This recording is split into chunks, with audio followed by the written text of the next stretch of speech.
Olá, meus queridos, tudo bem? A paz do Senhor Jesus. Nós estamos iniciando mais uma contribuição para o trabalho de senhoras que tem como tema para essa semana o tempo de reconstruir.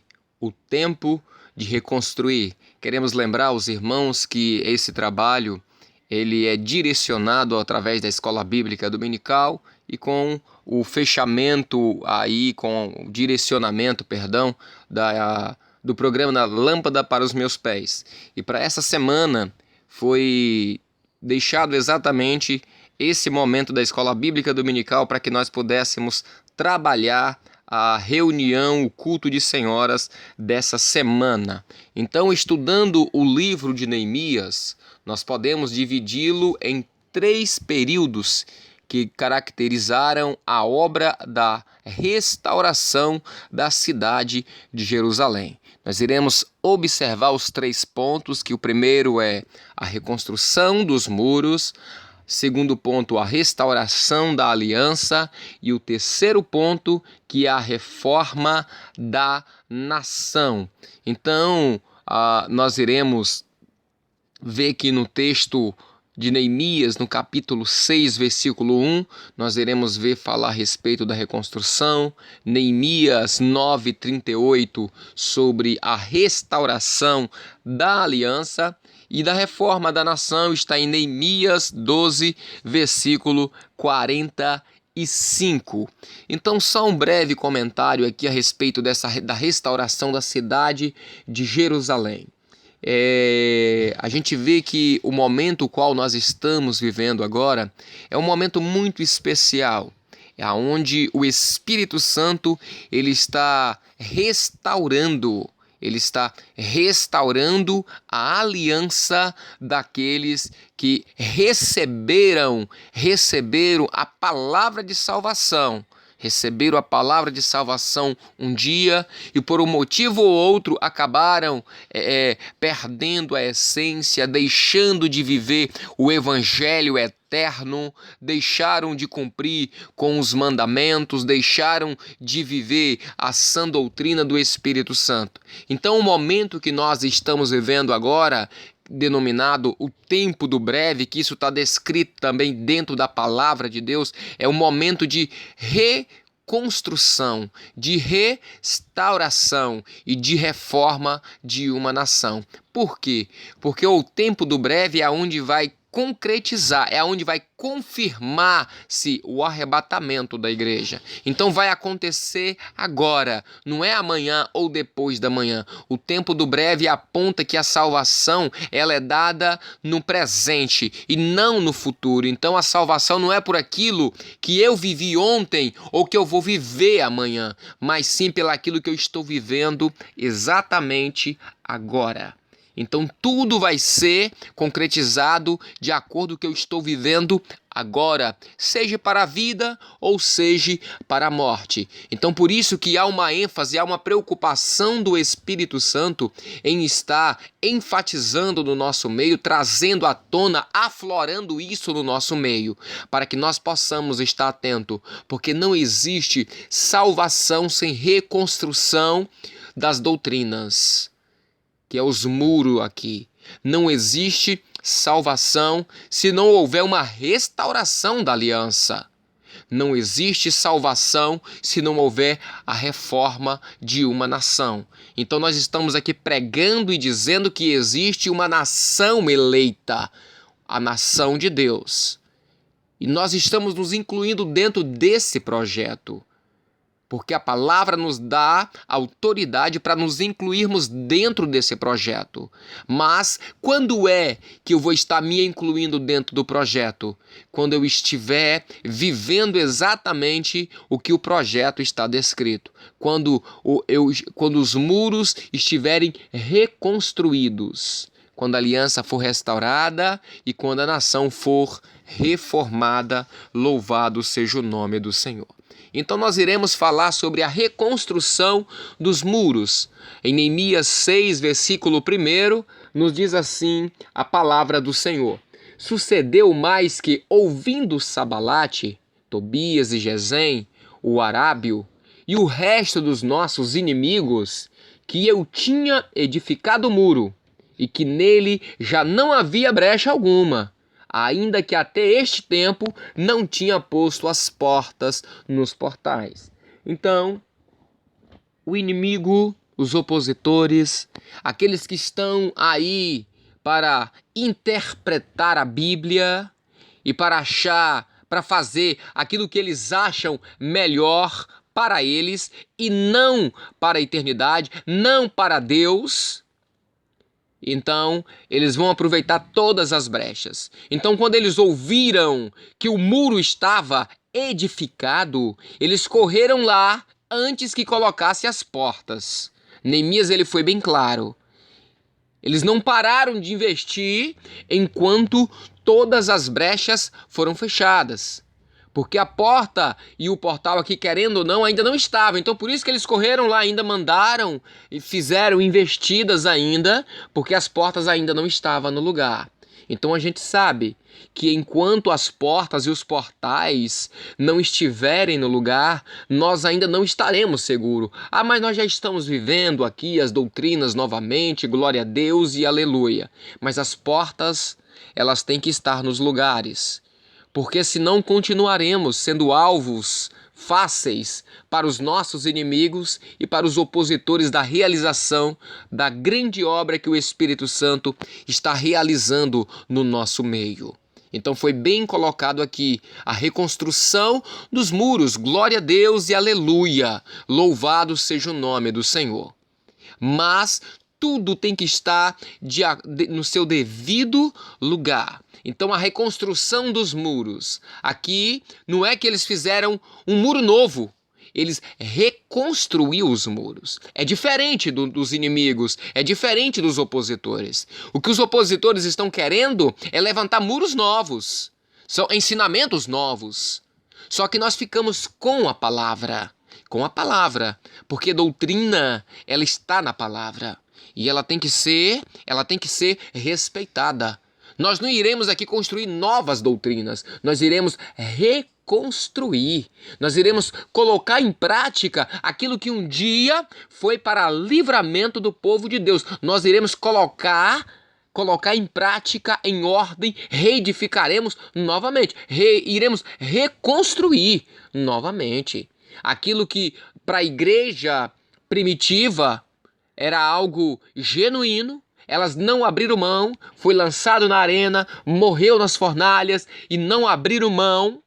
É o que nós iremos reconstruir. É aquilo que nós queremos para nós hoje. E o inimigo ele vai vir, porque enquanto as portas não estiverem no lugar, nós continuaremos indefesos. Mas o nosso Deus ele é poderoso. Vamos falar um pouquinho sobre a restauração da aliança. Nós falamos sobre a reconstrução. Nós iremos reconstruir. Nós não iremos fazer uma construção de um novo muro, atravessar aqui no meio do projeto, ou do lado, ou de banda. Não. Existe aqui os limites antigos. Nós não faremos nenhuma reconstrução que não estiver dentro dos limites antigos dos que nos ensinou os nossos pastores. Amém? Do que nos ensinou os nossos pastores. Agora vem a restauração da aliança.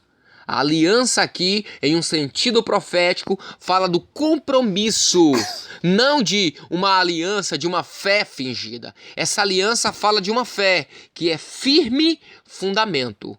E com tudo isto fizemos um firme, que vem de fé, uma firme aliança.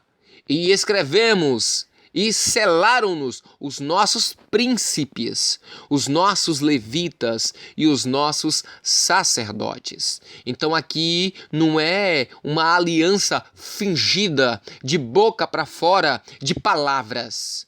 Isso aqui foi escrito. E a Bíblia nos orienta aonde deveria ser escrito essa nova aliança. Não mais em tábuas de pedras, mas sim agora na tábua do coração, na tábua de carne. Isso tem que estar gravado perpetuamente nos nossos corações. E o coração é um órgão interior. interior. Então, ou seja, a fé, ela não pode ser de aparência, ela tem que ser de dentro para fora. É algo que tem que estar gravado nos nossos corações. Por quê? Porque isso aqui não é de palavra. Porque palavra, a Bíblia diz que a palavra convence. A palavra convence, mas o exemplo, ele vem de dentro, é de dentro para fora. É aquele momento em que o Espírito Santo te constrange a estar vivendo aquilo que você prega. Ou seja, antes de você falar, aquela palavra, aquela mensagem vai estar no seu interior, transformando a sua casa, a sua vida, o seu dia a dia, para depois você estar apregoando para aqueles que estão fora. A restauração da aliança. Então, o Senhor mostrou que há uma necessidade. Essa fé fingida, ela não vai entrar na eternidade. Tudo vai ser provado, seja para a vida ou seja para a morte. O que for madeira, o que for fêmur e assim sucessivamente. Então toda obra, ela vai ser provada. E se ela estiver como uma firme aliança, pode ter certeza que o fogo não vai destruir. O fogo vai provar, mas vai ficar comprovado aqui nesta terra que há uma igreja que verdadeiramente tem uma aliança com o Senhor. Nós vamos falar sobre a reformação da nação. A reforma da nação. A palavra reforma, ela quer dizer mudança, que é o momento em que vai haver um renovo, uma restauração, né? Mudança quer dizer introduzir em algo para fins de aprimoramento. A reforma é exatamente isso. Ela é uma mudança aonde introduz as coisas, vai sendo introduzida na reforma para o fim de aprimoramento, para que haja a obtenção, para que haja melhoria, para que haja resultados diferentes do velho. Mas esse velho aqui não fala das primícias, não, porque as primícias não envelhecem. Esse velho aqui fala exatamente porque a nação estava envelhecida, a nação deixou de viver os ensinamentos antigos. O texto diz assim: e fazia a guarda do seu Deus. Olha aqui.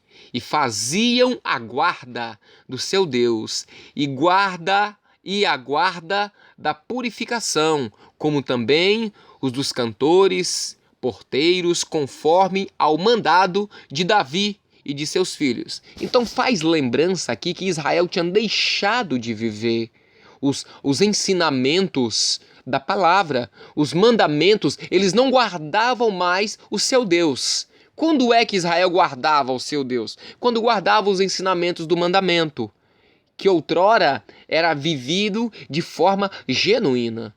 Agora, o que levou Israel a essa destruição foi a questão de agora ele está querendo escolher qual os mandamentos que vai viver, aquilo que for melhor, a interpretação melhor.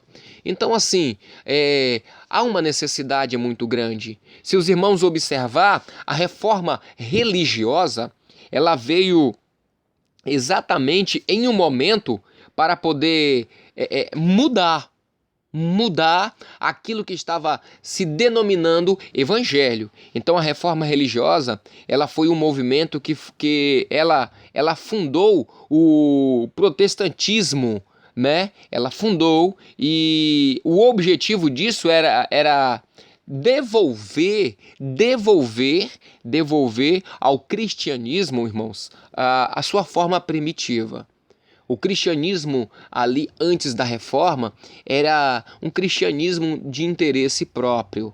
Então o Senhor está mostrando aqui nesses 3 pilares, aqui nessas 3 observações, que há uma necessidade dentro do nosso povo de uma reforma. Do jeito que está, não dá mais para continuar. Sabe por quê? Porque do jeito que está, nós não estamos guardando as doutrinas.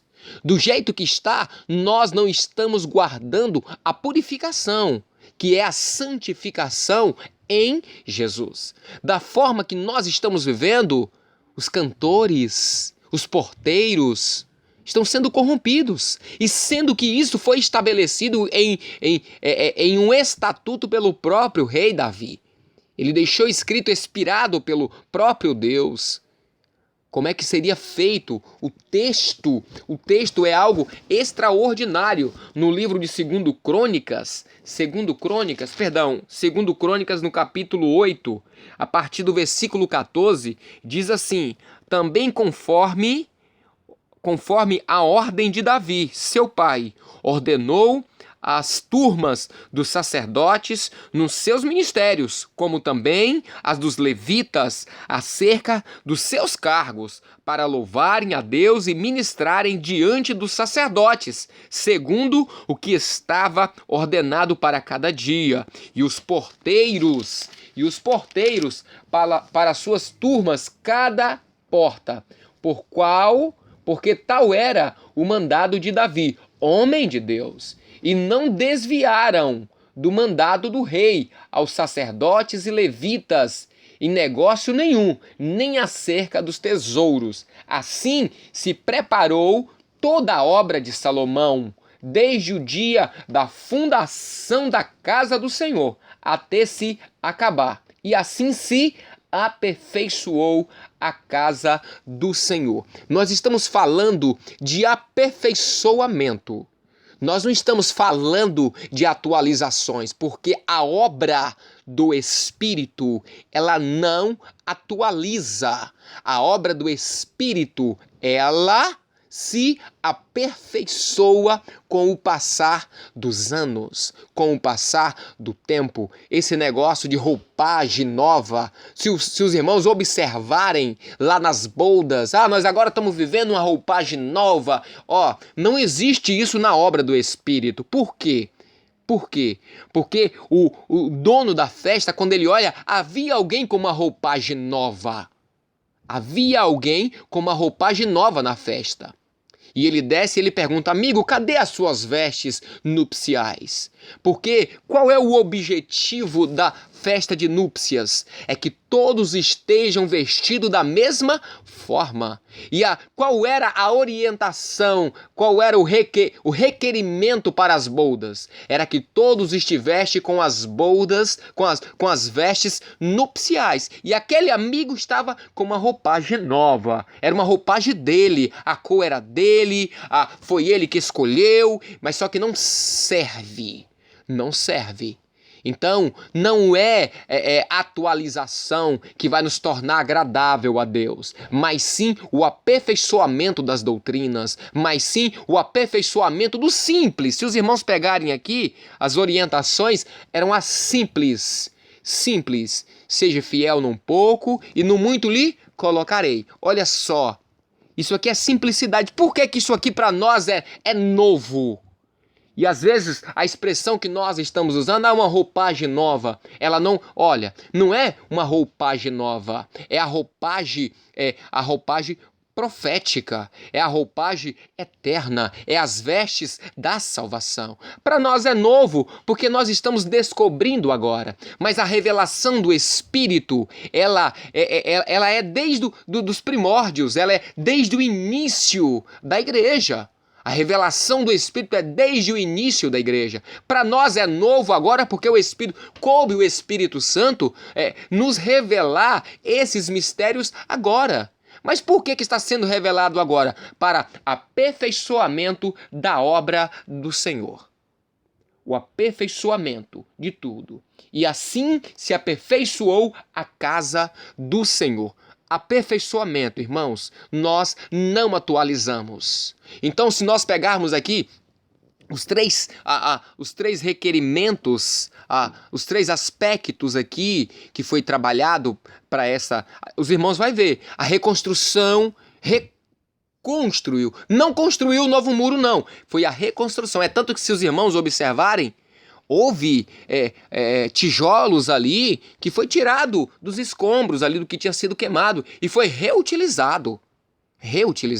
A restauração está mostrando que já há uma aliança. O que vai acontecer agora é só restaurar. A reforma, já havia uma nação. O que precisa agora é só algumas mudanças.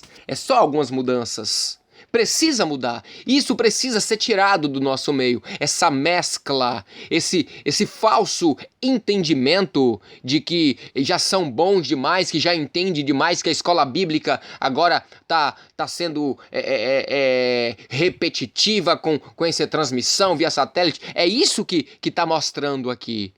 Que esse entendimento religioso precisa ser tirado do nosso meio.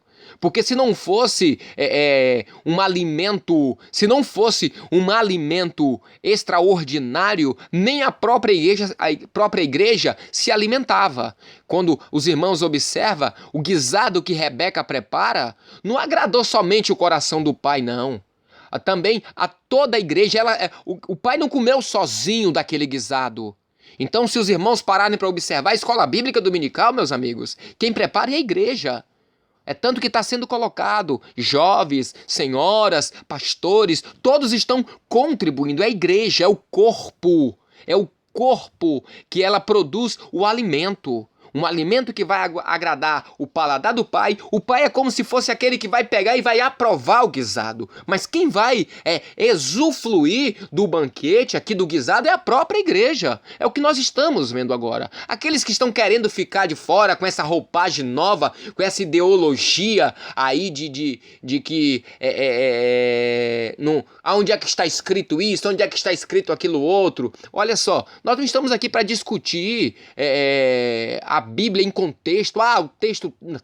Não, nós não fomos chamados para isso. Fomos chamados para sermos ministro, não da letra, mas de um novo testamento do Espírito. Então, não estamos aqui para perder tempo com questão de texto, de mostrar onde é que está escrito, de conhecimento bíblico. Nós estamos aqui para adentrar aos mistérios do Espírito Santo. Então, a reforma é exatamente isso. Reforma é uma mudança de algo para melhoria.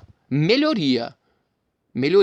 Então, se você acha que o que você está vivendo não precisa reformar, boa viagem. Mas se você quiser também ter a humildade de fazer uma autoanálise de como está a sua vida, observe se o que você está vivendo está lhe trazendo vida ou morte. Se estiver lhe trazendo vida, você não precisa de reforma.